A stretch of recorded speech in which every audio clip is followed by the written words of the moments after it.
got so much motherfucking design on right now.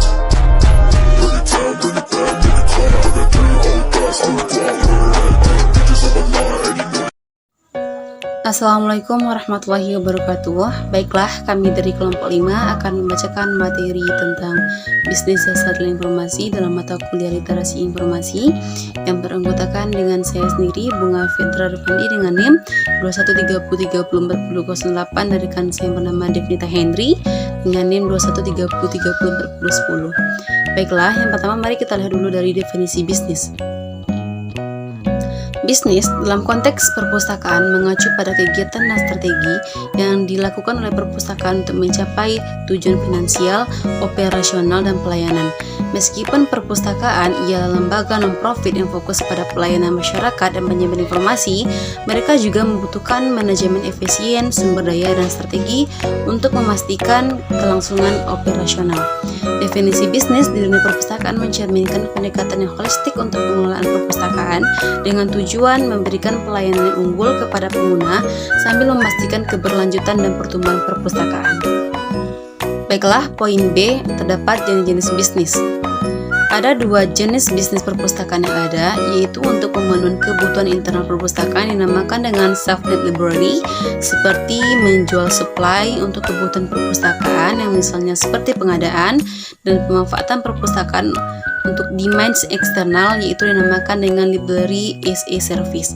Contohnya itu seperti perpustakaan yang dapat menghasilkan terbitan riset industri atau bahkan industri outlook dari sumber internal yang mereka miliki untuk dijual ke industri tertentu.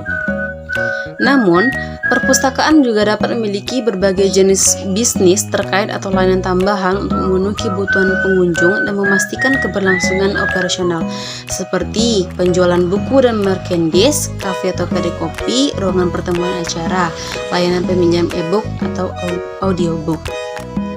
Baiklah, poin selanjutnya itu termasuk dengan jasa informasi. Yang pertama kita lihat dulu dari pengertian jasa informasi.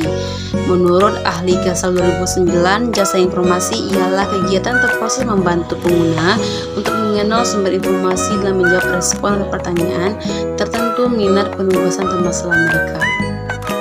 Semua jenis ini membutuhkan pustakawan yang berpengetahuan luas agar pengguna merasa terbantu, yaitu seperti pertanyaan rujukan yang bisa dijawab, pertanyaan yang memerlukan riset, dan pertanyaan untuk verifikasi bibliografi, itu termasuk dengan jasa informasi. Yang kedua, jenis-jenis jasa informasi di perpustakaan. Di perpustakaan terdapat berbagai jenis jasa informasi yang disediakan untuk membantu pengunjung memperoleh akses ke informasi dan sumber daya yang mereka butuhkan, seperti referensi dan bantuan penelitian, peminjaman buku dan materi perpustakaan, bantuan teknis, layanan perpustakaan anak, dan layanan pengarsipan dan katalogisasi. Yang ketiga, tantangan pustakawan jasa informasi di era digital, itu tantangannya itu seperti pengelolaan koleksi digital, perubahan peran dan keterampilan pustakawan, penilaian kredibilitas dan kualitas informasi, keamanan data dan privasi pengguna, serta edukasi pengguna tentang teknologi. Poin D, yaitu bisnis jasa informasi. Yang pertama kita lihat dulu dari pengertian bisnis informasi.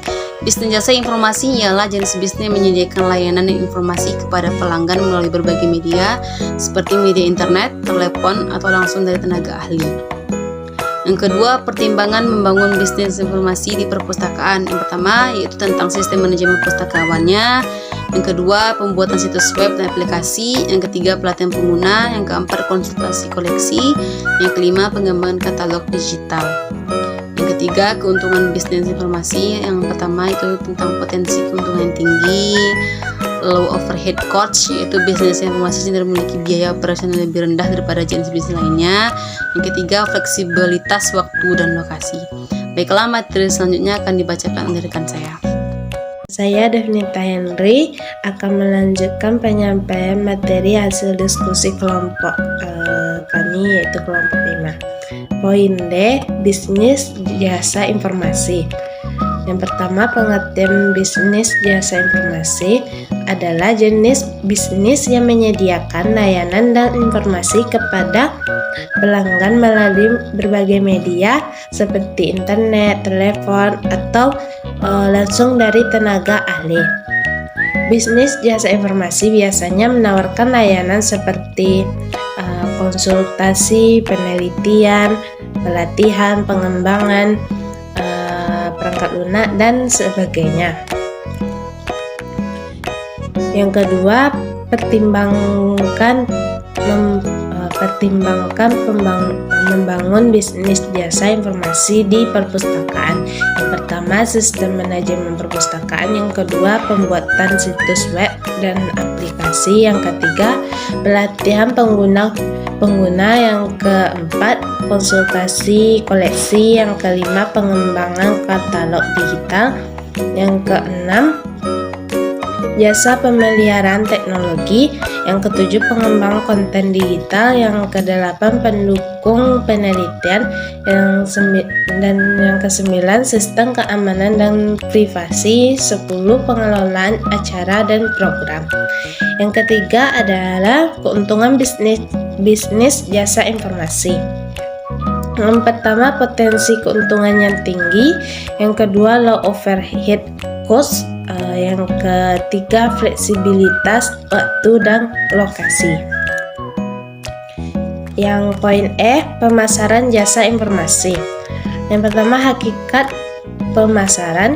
Pemasaran merupakan suatu sistem kegiatan yang merancang bagaimana untuk merancangkan, memberi harga, mempromosikan, dan mendistribusikan jasa atau barang, mampu memberikan kepuasan atas keinginan dasar pasar.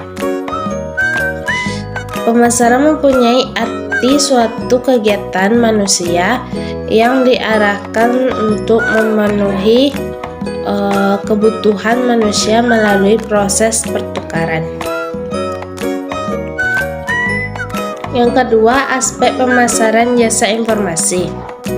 Yang pertama, kebutuhan informasi yang berarti keinginan untuk mengetahui hal-hal di luar pengetahuan yang dimiliki. Yang kedua, keinginan mendapatkan informasi berarti kebutuhan manusia yang dibentuk oleh budaya kepribadian seseorang untuk mendapatkan pengetahuan. Yang ketiga, permintaan informasi berarti keinginan manusia untuk mengetahui, mendapatkan informasi, ilmu pengetahuan, data, jawaban atas persoalan yang ditimbulkan oleh aktivitas interaksi manusia, kegiatan belajar dan sebagainya.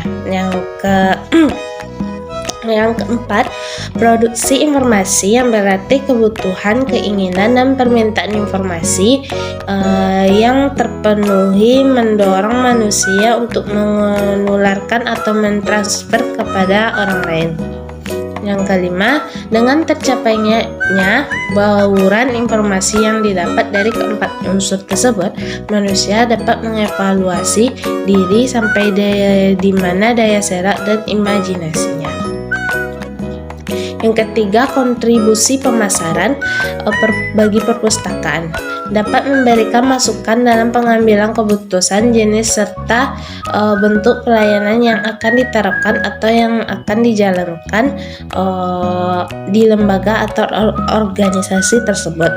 Yang kedua, menjadi masukan dalam kegiatan pengadaan dan penyajian menu dokumentasi serta informasi yang market oriented.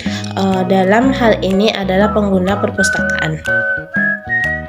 Yang ketiga, terciptanya saluran komunikasi yang baik sehingga dapat menemukan model yang paling tepat untuk sebuah pemasaran perpustakaan ataupun jasa informasi. Poin F, perubahan paradigma pelayanan jasa informasi.